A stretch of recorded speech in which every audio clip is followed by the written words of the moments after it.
you know, the thing for me is that when you come into the world, the first identification of the world in terms of emotion is your mother. And for me, that's been a very important factor of my life. I lived with my mother since the day I was born till the day she died.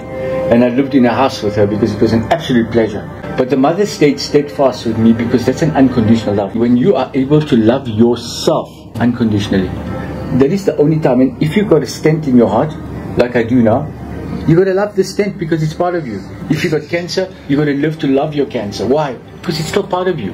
Whatever you don't love about yourself, it means you will be in turmoil with yourself about it. So when you love yourself unconditionally, yes, I haven't got the biggest muscles, but I still love myself unconditionally. Or I'm not the brightest person that I know. I'm still have the unconditional love for myself. You've got to love yourself how you are, because that is the start of being inside your soul.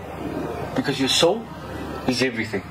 Every single cell in your body is a miniature of yourself. Every single cell. It cannot be any different.